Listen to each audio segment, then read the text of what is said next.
team. But when you're in transition, I'm not. I wouldn't have recommended it to Dale Talon if you put it on my plate back in the day.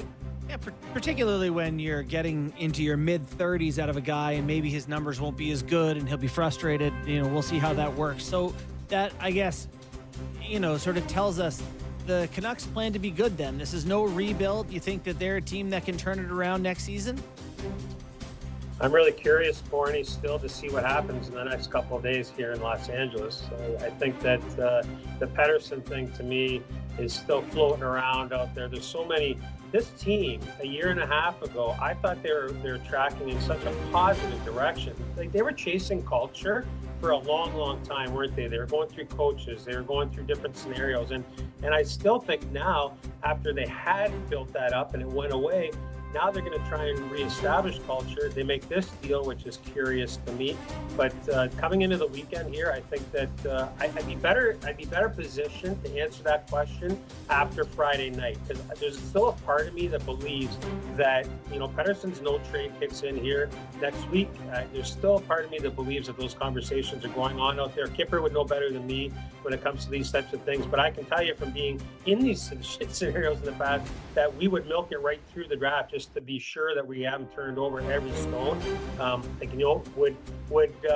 thinking about it yesterday. I was talking to Sammy on my way out here, Sammy Cause, and it wouldn't surprise me. I'm not creating rumors, but I'm just saying it wouldn't surprise me if Vancouver would get on the horn with a team like Buffalo and say, will you take Pettersson and the 15th overall pick, and in return give us Peterka and Bowen, for an example. Like, these are the types of things, and then you kind of reestablish your where they're going next week. So I don't have an answer for you directly. I think they're caught in transition. I don't know what they are right now quite yet.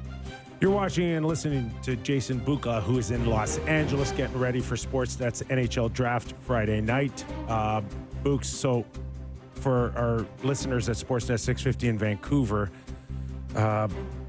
you've got uncertainty around Pettersson. You got uncertainty around Quinn Hughes. You got uncertainty with your goalie in Demko here. How important is it that Jimmy Rutherford and Patrick Allvin actually do something, including what you just mentioned with Buffalo, to at least let the fans know here that, we don't want you all hanging indefinitely here? Like, what do you tell the fans here in terms of who do they hang their hat on in this organization? Yeah, tough one, isn't it? Obviously you want to hang your hat on Hughes for as long as you possibly can. He's the Bobby Orr of this generation, sort of, isn't he? Like, he's him and Makar, those types of players. I'm perplexed about the Canucks. I've talked about them ad nauseum. I've been nauseated actually talking about them as much as I have been, and I still don't know at the goaltending position what Demko can provide next year. Let's assume he's 100% healthy. Seelovs, by the way, guys, just ran the table in the American Hockey League and won MVP of the Calder Cup playoffs, where the Abbotsford Canucks won the Calder Cup. And hey, how about Manny Malhotra keeping it together when he didn't get the big gig in Vancouver? Good on him, right? What a pro. But anyways, I digress. I think that you got to take a look at moving somebody else out still to bulk up the roster, if you will. Seelovs he can go back down to the minors next year. That's not going to be where he wants to be. So, you take a look at moving Demko out then. I would actually take a look at that. I really would. And opening up some more money. They need more. They need more down the middle of the ice. This Kane deal doesn't do it for me. They need more down the middle of the ice. When JT Miller went out, you don't have to have, you guys have all been in dressing rooms before. I'm not saying that you have to have all choir boys in your dressing room, but when the first move out of the box is adding Evander Kane, that's so far beyond a choir boy to ruffle feathers. They need more. And Pettersson, my trust on that is still low right now, even though he says he's doing all the right things. He's training. He's trying to get back into where he was. Boy, oh boy, I'm very uneasy, guys, as you can tell, about where things are going in Vancouver. So I'd be investigating all kinds of different options this weekend. I really would. Just want to follow up the goaltending market. And yeah, it seems like at least Vancouver's got a strength there, right? With Lankinen and Shelovs in terms of what he's been able to do just recently to win a championship here. The Leafs, to a lesser degree, was also an organization that had some strength in the depth. I'm not sure where it all finishes out with a kind of a weak finish for their goaltending situation. But would teams be pouncing right now on Vancouver and to a lesser degree Toronto with such a shortage in net?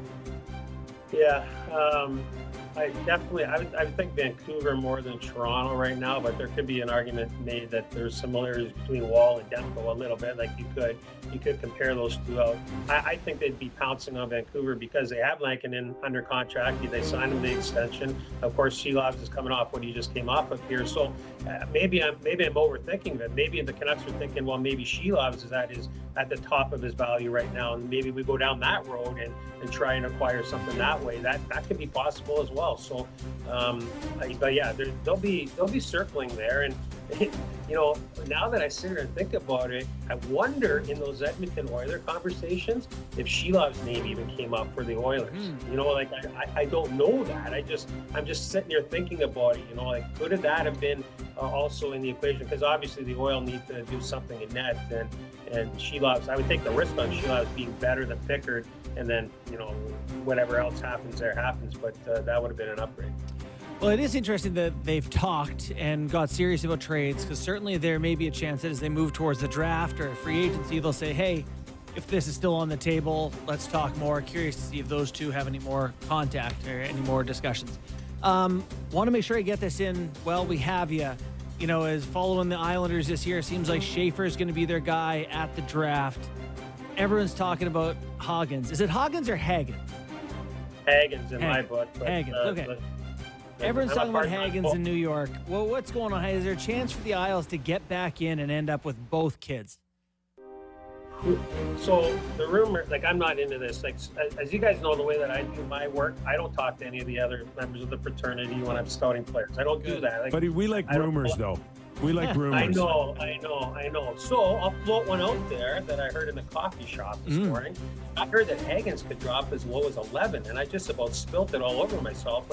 If he gets past Nashville and Boston, I would be shocked. So, to your point, Barney, if it starts to drop in that type of situation, imagine it this way. You've got Schaefer at 1, okay? Now, do we believe in Dobson going forward? Do we really believe in Dobson? And if you don't, you pick up the phone and say, I'd really like to get Hagens too, because he's going to be a 1 and Schaefer's going to be a 1. And will my team be better if I trade Dobson out and I have those two players instead of Dobson? So this is how it would work at the head of the table if I was running it. I would make a call if I see Hagens dropping to even 5 at Nashville. Nashville probably wouldn't get a